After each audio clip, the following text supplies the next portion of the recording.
You were reported as suspicious. Stand up and step outside. Now. I'm a paying customer in a public restaurant I own. I'm not leaving. Refusing a lawful order makes this disorderly conduct. This order isn't lawful, and your body cam is recording you arresting me for eating breakfast. The blueberry pancakes were perfect. Fluffy golden brown with just the right amount of wild Maine blueberries bursting with flavor inside. A light dusting of powdered sugar, a small pitcher of warm maple syrup on the side. For Marcus Thorne, this wasn't just breakfast. It was a ritual. Every Tuesday morning, he'd sit in this exact booth at the Morning Sun Diner, his flagship location in downtown Charlotte, and enjoy the simple perfection of his own creation. At 55, Marcus had built an empire from a single diner into a beloved chain of 9 locations across North Carolina. He was the living embodiment of the American dream, a man who had earned his success through grit, long hours, and a recipe for pancakes that was second to none. The quiet hum of the diner, the clinking of silverware, the low murmur of conversation, the sizzle from the grill was the soundtrack to his life's work. It was the last moment of peace Marcus would know that day. Before we get into the unbelievable chain of events that followed, I need you to do something. Go to the comments and tell me what your favorite comfort food is. What's that one meal that always makes you feel right with the world? And if you believe that every single person deserves respect, regardless of what they look like, go ahead and hit that subscribe button. You're not going to want to miss a second of this. The bell over the door jingled, but it didn't have the friendly sound of a new customer. It was sharp, demanding. Marcus looked up from his newspaper and saw a police officer stepping inside. He was young, probably in his late 20s, with a haircut that was all sharp angles and a jaw that was set like concrete. Officer Nolan, according to the nameplate on his chest, surveyed the room with an air of authority that seemed too large for his frame. His eyes swept past the families, the college students, the elderly couple sharing a coffee, and landed directly on Marcus. Marcus, a well-dressed black man in a tailored blazer sitting alone in a booth. The officer began walking towards him, his steps deliberate, his hand resting casually on the butt of his holstered service weapon. Marcus folded his newspaper and placed it neatly on the table. He had seen this movie before, though usually from a distance.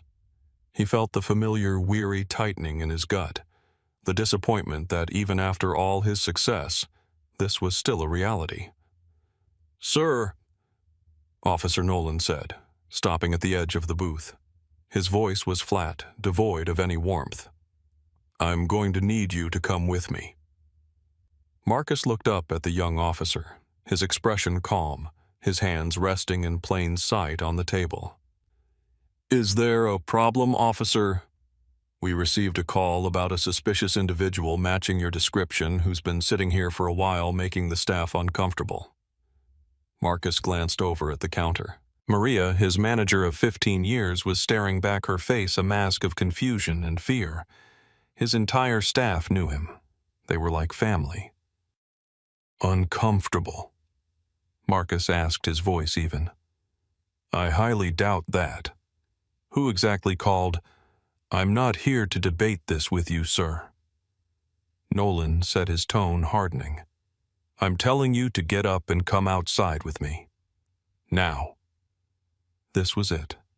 The moment of decision. Comply with an order that was baseless and insulting, or stand his ground. For Marcus Thorne, in the heart of the empire he had built with his own 2 hands, there was only one choice. Marcus took a slow sip of his coffee, his gaze never leaving Officer Nolan's eyes. The diner had grown quiet. The clinking and murmuring had faded, replaced by a tense, watchful silence. Every eye in the place was now fixed on their booth. "With all due respect, officer," Marcus said, his voice as smooth and steady as poured concrete. "I'm not going anywhere. I'm enjoying my breakfast." A flicker of disbelief, then anger, crossed Nolan's face. He wasn't used to being questioned. He was used to the immediate, unquestioning obedience that his uniform typically commanded.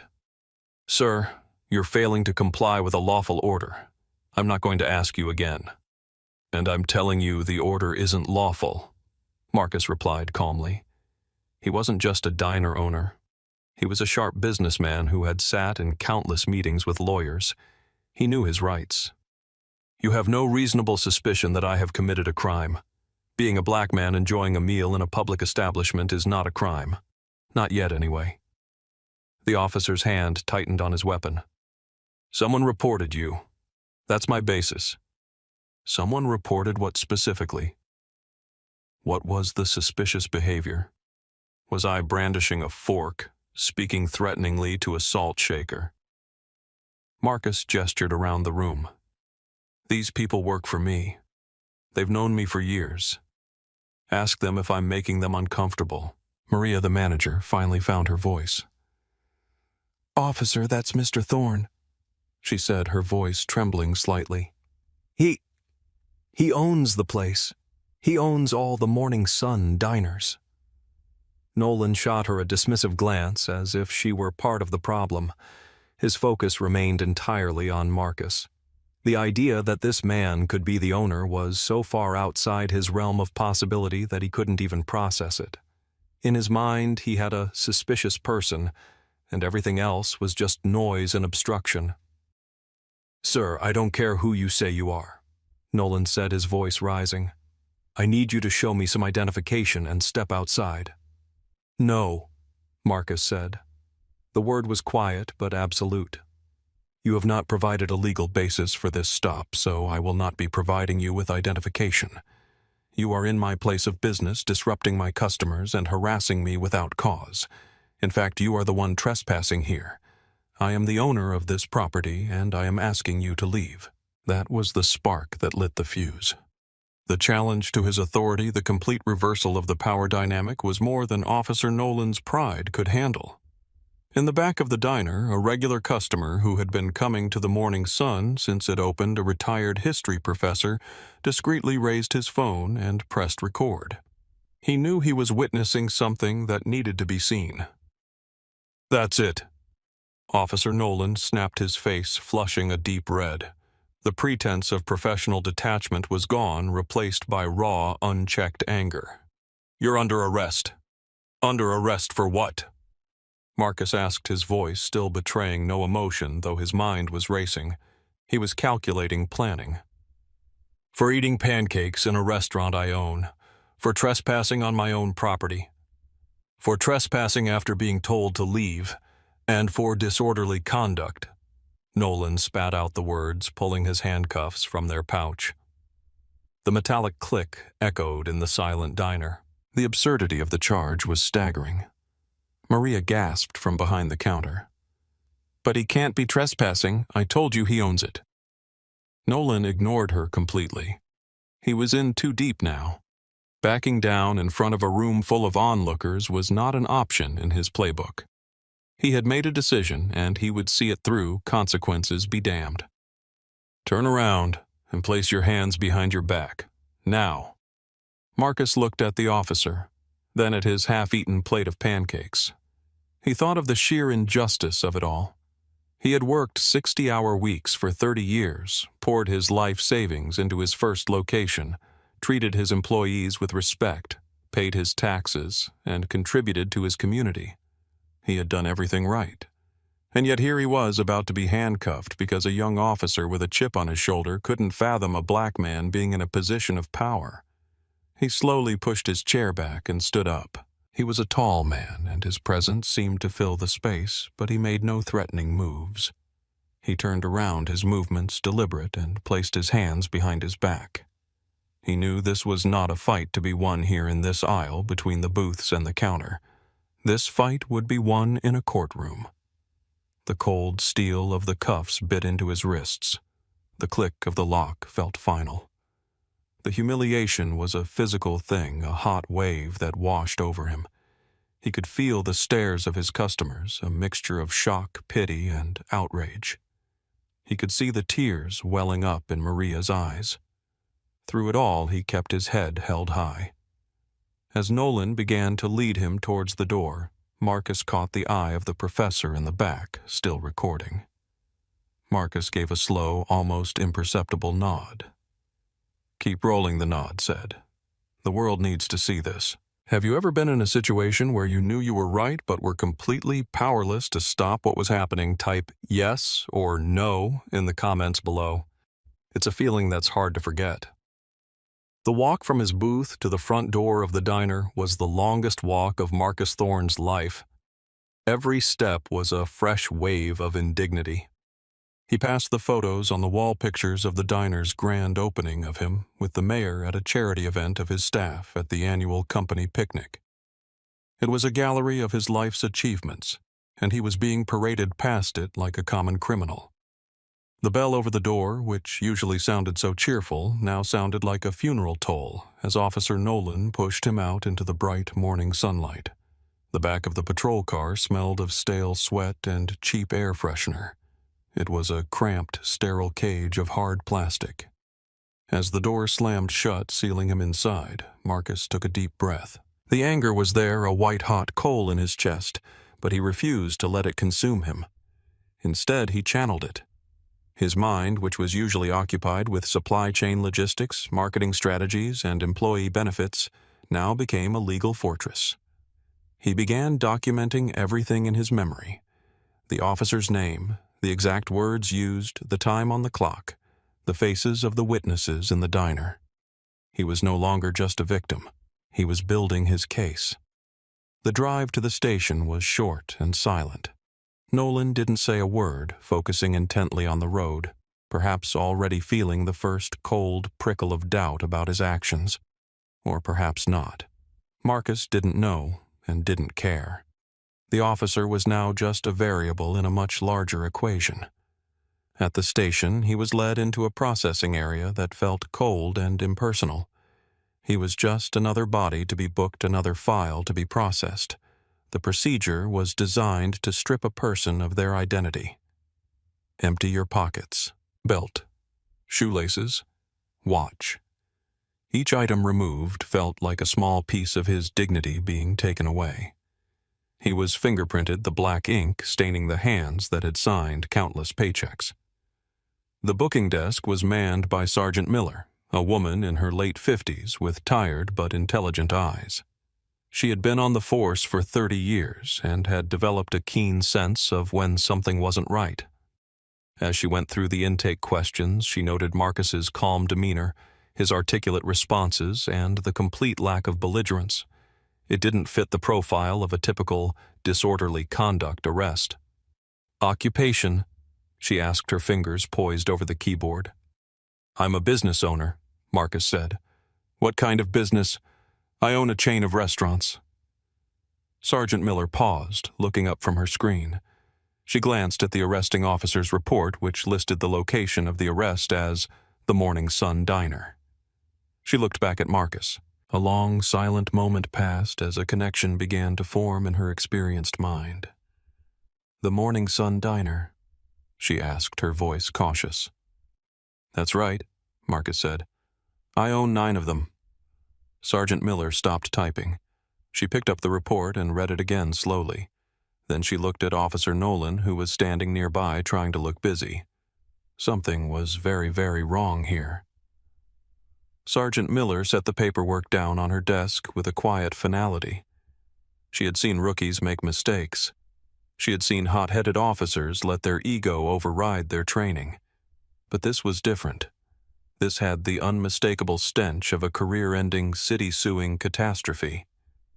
She looked at Marcus, who was sitting patiently in the processing area, his expression unreadable, but his posture radiating a kind of powerful calm. Then she looked at Nolan, who was now actively avoiding her gaze. Nolan, she said, her voice low, but carrying the weight of 3 decades of authority. Stay here. But, without another word, she stood up and walked directly to the office of her watch commander, Lieutenant Davies. Davies was a 25-year veteran of the force, a man who thought he had seen it all. He was working through a mountain of paperwork when Sergeant Miller walked in and closed the door behind her. We have a problem, Lieutenant, she said, placing Nolan's arrest report on his desk. Davies sighed, leaning back in his chair. What is it this time? Nolan get into another shouting match over a parking ticket. Worse, Miller said. He arrested a man for trespassing and disorderly conduct at the Morning Sun Diner on Trade Street. Okay, Davies said, waiting for the punchline. The man he arrested is Marcus Thorne. The name didn't immediately register. Davies looked at her blankly. And Marcus Thorne is... He's the man who owns the Morning Sun Diner on Trade Street, Miller said, letting the words hang in the air. And the other 8 locations. He's one of the most successful black entrepreneurs in this city. Nolan arrested him for trespassing in his own restaurant while he was eating breakfast. The color drained from Lieutenant Davies' face. He sat bolt upright, grabbing the report and reading it with a growing sense of dread. The flimsy probable cause, the nonsensical charges, it was all there in black and white. He dropped the report on his desk as if it were on fire. Where is he? In processing. Davies was on his feet in an instant. He walked briskly out of his office with Miller following a step behind. He went straight to the processing area and saw Marcus Thorne sitting exactly as Miller had described. He was not a man who looked like he belonged in police custody. Davies was a good cop who had come up the hard way, and he knew a monumental screw-up when he saw one. He walked back to his office, closed the door, and made a phone call to the assistant chief. The conversation was short, brutal, and filled with language not suitable for repeating. When he hung up, he looked as if he had aged 10 years. He walked back out to the processing area with one mission: damage control. Lieutenant Davies approached Marcus with a look of profound regret on his face. Mr. Thorne, he began, his voice heavy. I am Lieutenant Davies.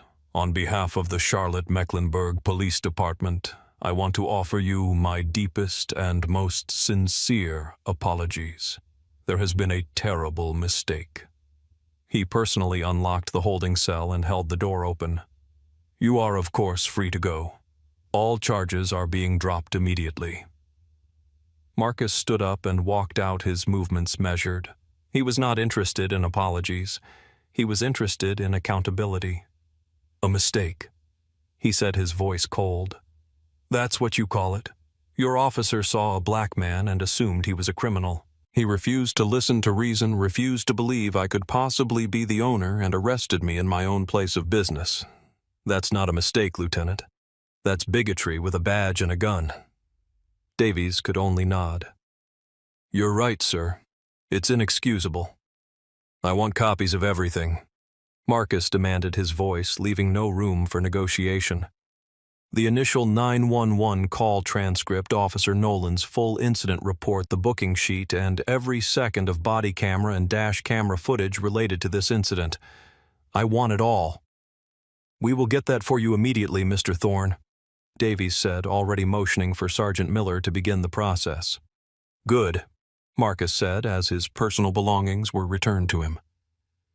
He put his watch back on his wrist, a symbol of the time that had been stolen from him. The moment he stepped out of the police station and into the free air, he pulled out his phone.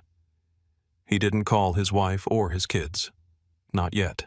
His first call was to Jonathan Reed, the most formidable civil rights attorney in the state. John, Marcus said as soon as the lawyer answered. It's Marcus. We have a situation. By the next morning, the situation had escalated into a full-blown legal assault. A federal lawsuit was filed seeking $6.2 million in damages from Officer Nolan individually and the city of Charlotte.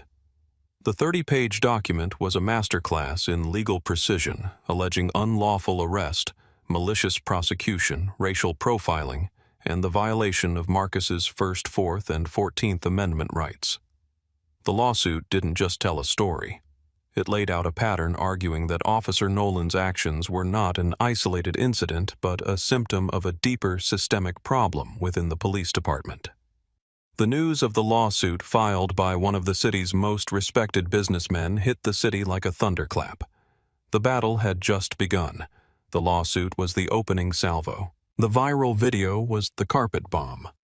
The retired professor, true to his word, had sent the footage to his daughter, a journalist at a local news station. Within hours, the video of a calm, well-dressed Marcus Thorne being handcuffed and led out of his own diner over a plate of pancakes was the lead story on every news channel in the state. By nightfall, it was a national headline. The hashtag #PancakesNotProbableCause began trending on social media. The court of public opinion was in session, and the verdict was swift and unanimous. The Charlotte-Mecklenburg Police Department was caught in a firestorm of its own making.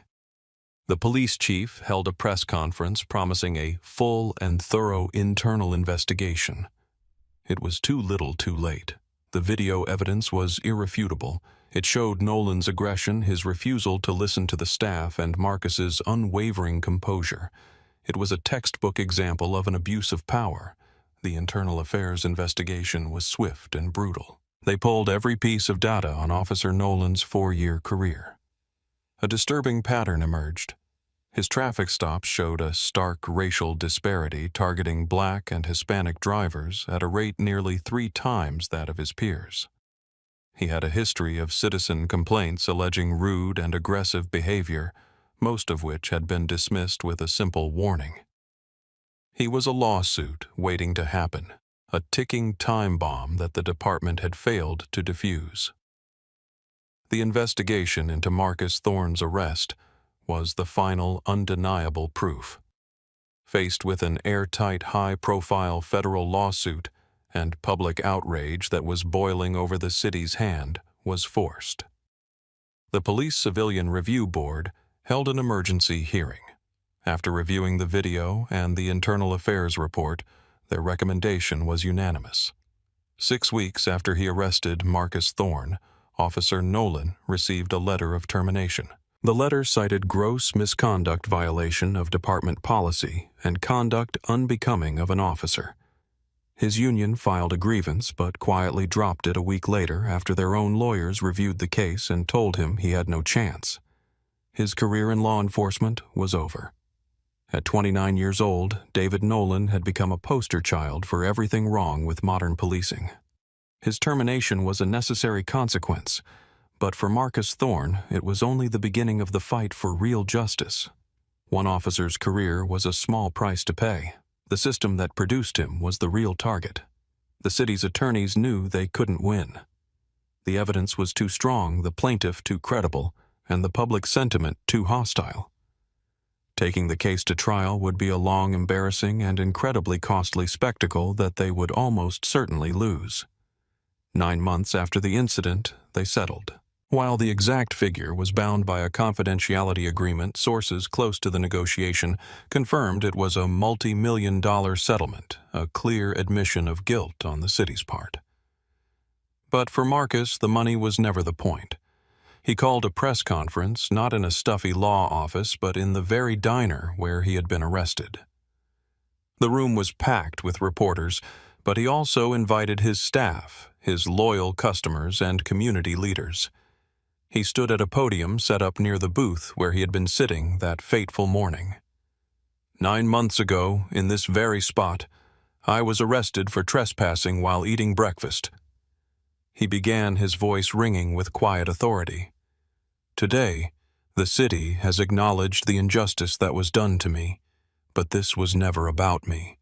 It was about the principle that no one in this country should be judged as suspicious based on the color of their skin. He then made an announcement that stunned the room. I will not be keeping a single dime of the settlement money, he declared. Instead, I am using the entire sum to establish the Morning Sun Foundation for Justice and Entrepreneurship. This foundation will have 2 missions to provide legal resources for victims of racial profiling and police misconduct, and to provide grants and mentorship for minority entrepreneurs who are working to build their own dreams just as I did. The impact of Marcus's stand rippled outward. Spurred by the public outcry and the threat of a full-scale investigation by the Department of Justice, the Charlotte-Mecklenburg Police Department entered into a consent decree agreeing to sweeping reforms. They instituted mandatory, continuous implicit bias and de-escalation training. They implemented a data-driven early warning system to flag officers with problematic records like Nolan's, and most significantly, they agreed to the formation of a new empowered civilian oversight board with the authority to independently investigate misconduct and recommend disciplinary action. Marcus Thorne's 2-hour ordeal had forced a decade's worth of change. The morning sun streams through the large front window of the diner just as it always has. Marcus Thorne sits in his usual booth, a plate of perfect blueberry pancakes in front of him. The diner is bustling, the sounds of clinking silverware and happy conversation once again the familiar soundtrack to his life. But something has changed. The peace he feels now is not the easy peace of before, but a peace that has been fought for and won. It wasn't just about clearing his name. It was about rewriting the rules for everyone who would come after him. He takes a bite of the pancakes. They taste of defiance, of resilience, of victory. The path to justice is long, and the work is never truly finished, but for today, in this diner built on dreams, it feels like a new day is dawning. What does true justice look like to you? Is it a settlement? Check, a police officer getting fired, or does it require changing the entire system? Let me know your thoughts in the comments below. And if this story moved you, please share it with someone who needs to hear it. Thank you for watching. You're refusing a lawful search. Turn around, hands behind your back. We're homeowners on our own property. You have no probable cause. Your attitude just gave me all the cause I need. But say it clearly on camera. You're arresting us for asserting our constitutional rights. Easy, Sarah. Hands back, sir. Now. The sun-drenched Saturday afternoon was supposed to be a symbol of a dream fulfilled. The air in the quiet, tree-lined suburban neighborhood smelled of freshly cut grass and the promise of a peaceful life. For Robert Jackson, a 56-year-old structural engineer with calloused hands and a mind that saw the world in angles and load-bearing capacities, this was it. This was the culmination of 30 years of hard work, of saving, of planning. He and his wife, Dr. Sarah Jackson, a 54-year-old university historian who could trace the roots of injustice through centuries of documents, had just closed on their forever home. The moving truck had left the day before, and now they were unloading the last of their personal items from their new, slightly used cargo van. It was a moment of quiet triumph. Robert lifted a heavy box labeled University Press Research, passing it to Sarah. He saw the sweat on her brow and the smile on her face, and his heart swelled. They weren't just moving boxes. They were moving a life, a shared history into these new walls. But before we get into the heart of what happened next, an event that would shatter their peace and send shockwaves through the federal government, I need you to do something for me. Pause for a moment and drop a comment below. Tell me, have you ever felt like you were being judged unfairly based on your appearance? A simple yes or no. And if you believe that no citizen should have to prove their right to exist in their own neighborhood, hit that subscribe button. Because what happened to the Jacksons is a story that every American needs to hear. As Robert turned back to the van, the serene afternoon was shattered by the screech of tires. Two dark, unmarked sedans swerved to the curb, boxing their van in. Doors flew open, and 4 men in tactical vests emblazoned with the bold letters ICE emerged. 2 of them, younger and more aggressive, strode towards the Jacksons. Their hands were resting on their sidearms, a posture of immediate intimidation. The lead agent, a man in his mid-30s with a hard-set jaw and eyes that seemed to be searching for a fight, spoke first. His voice cut through the suburban quiet like a blade.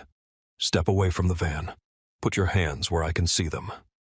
Robert and Sarah exchanged a look of utter confusion. They complied, Robert setting down a box of antique books. "Is there a problem, officers?" Robert asked, his voice calm and steady, the voice of a man used to solving problems, not causing them. The lead agent, whose name they would later learn was Evans, ignored the question. "What are you doing here?" "Whose van is this?" he demanded. Sarah, a woman who had lectured on the Constitution to halls of university students, stepped forward slightly. "This is our van, and this is our new home," she said, gesturing to the house behind them. "We're unloading our belongings. We just moved in." Agent Evans sneered. "Agent Evans, we got a call," he said vaguely. "Suspicious activity. A van like this, people moving things in and out quickly. We need to see some identification. Now." The accusation hung in the air, unspoken but heavy. "You don't belong here." Robert's mind, trained to see stress points and structural flaws, immediately identified the flaw in the agent's logic. "Officer," he began, his tone respectful but firm, "what specific suspicious activity was reported? Were homeowners moving our personal property in broad daylight?" Sarah continued the thought, her historian's precision coming to the forefront. "And on what grounds are you detaining us? You've blocked our vehicle and are demanding our papers. That constitutes a seizure under the Fourth Amendment. To do that, you need reasonable, articulable suspicion of a crime." The two agents exchanged a look. The younger one, Miller, seemed uncertain, but Evans's expression hardened. He wasn't used to being questioned, especially not with legal terminology. He saw it not as a citizen exercising their rights, but as a challenge to his authority. "Ma'am, I'm not here for a law lecture. I'm here because we have a job to do. Now I need to see your IDs." The confrontation was drawing attention. A neighbor across the street, Mr. Henderson, had been watering his prize-winning roses. He lowered his hose, his brow furrowed. Another neighbor, a young woman 2 doors down, discreetly pulled out her phone and began recording from her living room window. The suburban stage was set, and the players were locked in a dangerous standoff not of weapons, but of rights versus perceived authority. Robert, sensing the escalation, decided to comply, but under protest. "We will show you our identification," he said, moving slowly. "But I want it on the record that we are doing so under duress, and we do not consent to this detention. My wallet is in my back pocket." As Robert reached for his wallet, Agent Evans tensed. "Slowly!" He barked, his hand tightening on his weapon. The beautiful Saturday afternoon now felt charged, dangerous, and irrevocably broken. The dream was turning into a nightmare. Robert slowly produced his wallet and handed his driver's license to Agent Evans. Sarah did the same. Evans snatched them, his eyes scanning the cards with a cynical disbelief. The addresses were local, but not for this specific affluent street. Of course, they hadn't had time to update them yet. The closing was just 48 hours ago. "These addresses aren't for this house," Evans stated, as if he'd uncovered a major deception. "As we said, we just moved in," Sarah explained patiently. "The paperwork is in the house. The deed, the closing documents. The van is registered to us. You can check." But Evans wasn't interested in de-escalation. In his mind, the questioning of his authority had already branded the Jacksons as uncooperative. He turned to his partner. "Miller, run these." Miller took the licenses and walked back to their sedan, leaving Evans to stand guard over the 2 middle-aged professionals. For several long minutes, they stood in silence, the subjects of a federal investigation on their own front lawn. Robert's mind was racing, calculating the potential outcomes, the legal ramifications. Sarah was doing the same, running through case law from Terry versus Ohio to more recent precedents on racial profiling. She knew they were in the right, but she also knew that being right was no guarantee of safety when dealing with an officer determined to prove a point. Mr. Henderson had now turned off his hose and was watching intently from his porch. The young woman's phone remained pointed in their direction. The silent audience was growing. "What do you think is the most important right a citizen has when interacting with law enforcement? Let me know your thoughts in the comments." Miller returned from the car, a tablet in his hand.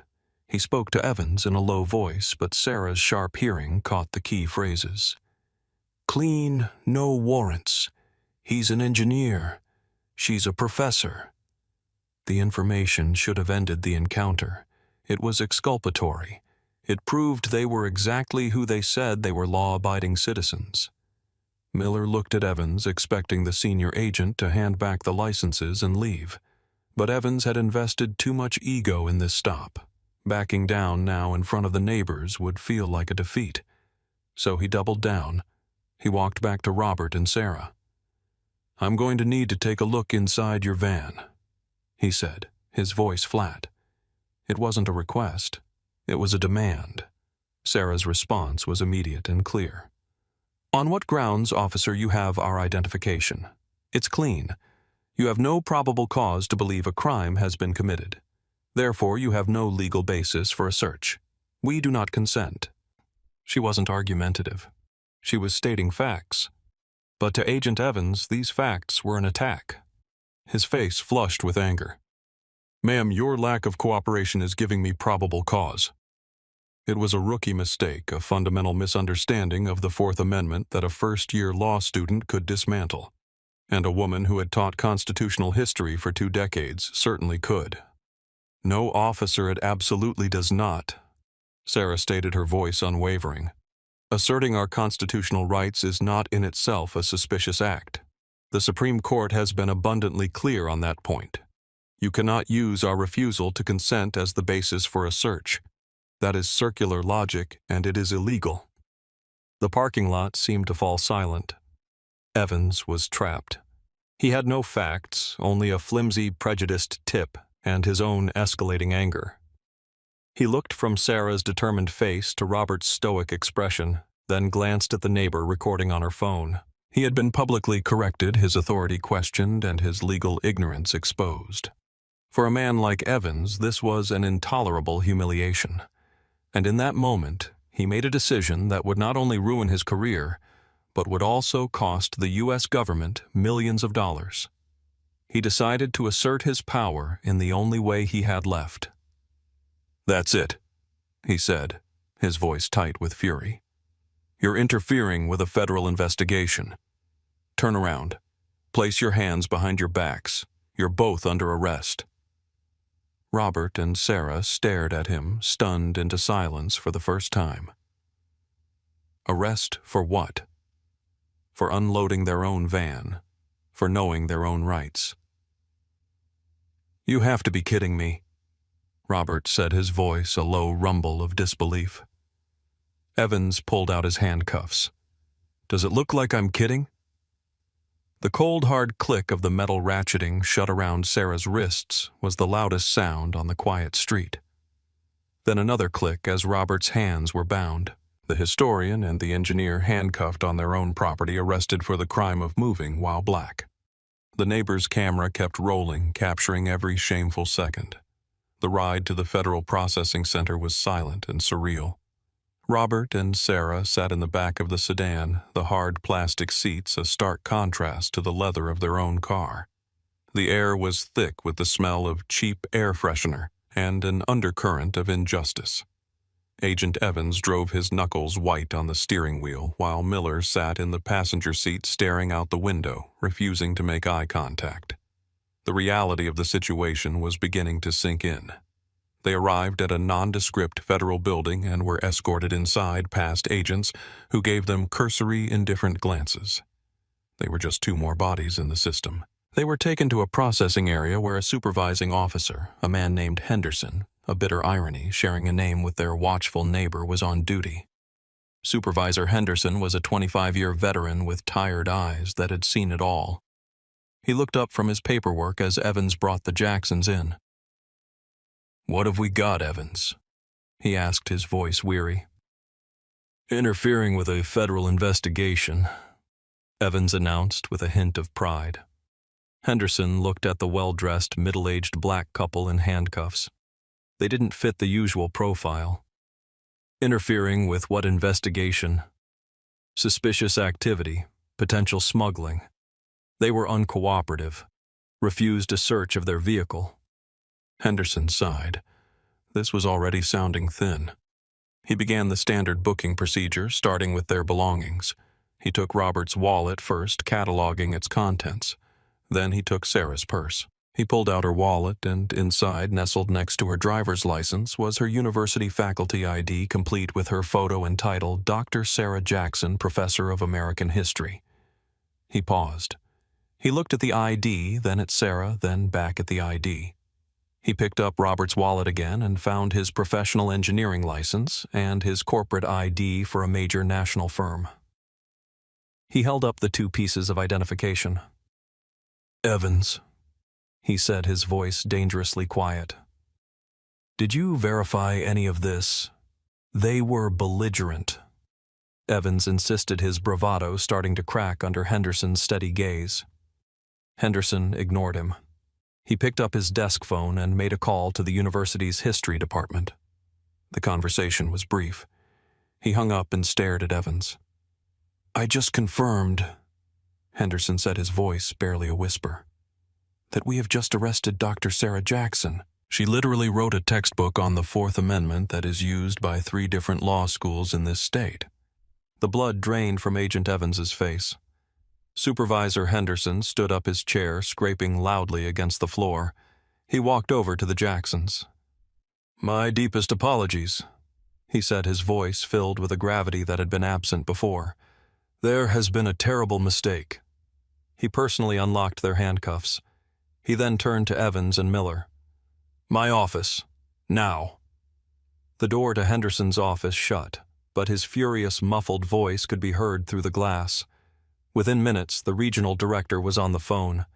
Within an hour, an assistant U.S. attorney was on site, looking pale and deeply concerned.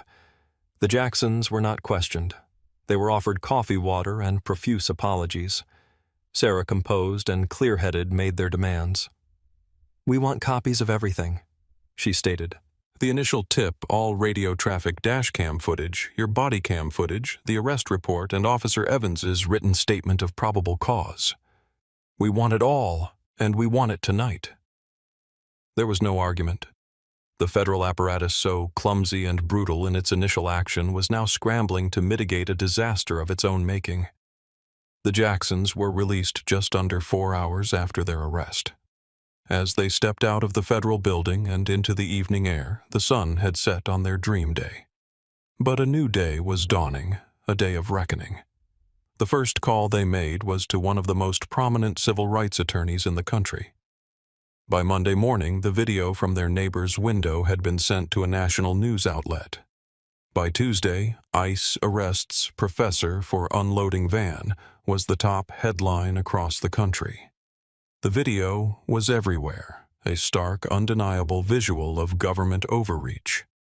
The lawsuit was filed a week later. It was a masterpiece of legal argumentation detailing every constitutional violation with chilling precision. It alleged unlawful detention, false arrest, malicious prosecution, and racial profiling in violation of the 4th and 14th Amendments. It named Agent Evans and Agent Miller individually, and it named the United States government as the defendant. The story exploded, igniting a national firestorm over racial profiling and the accountability of federal agents. The lawsuit set in motion a chain of events that could not be stopped. The Department of Justice opened an immediate and aggressive internal investigation. They pulled Agent Evans's and Agent Miller's files. The findings were staggering. Over a 5-year period, Agent Evans had initiated stops and searches of Black and Latino citizens at a rate nearly 4 times that of his peers. His arrest record showed a clear pattern of charging individuals with interference or resisting when his initial suspicions proved baseless, a classic tactic to cover up a bad stop. Agent Miller had been his partner for 18 months and had never filed a single complaint. The suspicious tip that started the whole ordeal was traced back to a call from a known local agitator with a history of making racially biased 911 calls. The entire foundation of the stop was rotten from the start. Agent Evans and Agent Miller were fired within a month, their careers in federal law enforcement over. But the Jacksons and their legal team pushed for more than just 2 terminations. They wanted systemic change. They argued in court that this wasn't about 1 or 2 bad apples, but about a poisoned tree, a culture that allowed and even encouraged such biased policing.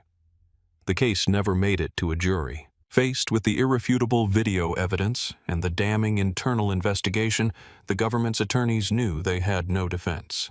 They entered into settlement negotiations. The Jacksons were not interested in a quick payday. They wanted accountability that would be felt across the entire agency. 9 months after that sunny Saturday was turned into a nightmare, a federal judge signed off on the settlement. The United States government would pay the Jackson family $5.9 million. It was one of the largest settlements of its kind in U.S. history. In her only public statement delivered on the courthouse steps, Dr. Sarah Jackson was clear. This was never about the money, she said, her husband Robert standing steadfast by her side. This was about ensuring that what happened to us never happens to anyone else. It was about forcing a system that operates in the shadows to be dragged into the light. The story of the Jacksons became a turning point. Their case, Jackson versus United States, became required reading in law enforcement academies nationwide. The video of their arrest was used as a definitive training tool on what not to do. A powerful illustration of how bias and ego can lead to catastrophic constitutional violations. As for the settlement, the Jacksons stayed true to their word. They used the majority of the $5.9 million to establish the Jackson Foundation for Civil Rights and Accountability. The Foundation's mission is twofold: to provide funding for legal aid to victims of police misconduct and to support educational programs that teach citizens, especially young people, about their constitutional rights. David Evans never worked in law enforcement again. He was disgraced a poster child for profiling and abuse of power. The reforms forced upon the agency as part of the settlement, including enhanced bias training, a robust early warning system for problematic agents, and stricter criteria for what constitutes reasonable suspicion, began to slowly change the culture of the department. Robert and Sarah Jackson still live in their forever home. The memory of that day has not faded, but it no longer defines them. They continue their work, he as an engineer, she as a historian. But now they have another title: advocates. They proved that two citizens armed with knowledge and courage could stand up to the full force of their government and not only win, but force it to be better. The quiet of their suburban street returned, but it was a different kind of quiet now. It was a peace that had been fought for, a tranquility earned through a trial by fire. Sometimes when Robert is out in the yard, his neighbor Mr. Henderson will give him a nod of deep respect. The community that had witnessed their humiliation now saw them as symbols of strength. The Jackson story is a powerful reminder that the rights we hold dear are not self-enforcing. They exist only because people are willing to stand up for them, to challenge injustice, even when it is inconvenient and frightening. Their experience shows that even in the face of systemic bias, accountability is possible. It is a long and difficult road, but it is a necessary one. What is your single biggest takeaway from the Jacksons' ordeal? And what do you believe is the most effective way to ensure law enforcement accountability in our communities? Share your thoughts below. Your voice matters in this conversation. And if stories like this, stories of justice and the fight for civil rights, are important to you, please subscribe and support our channel.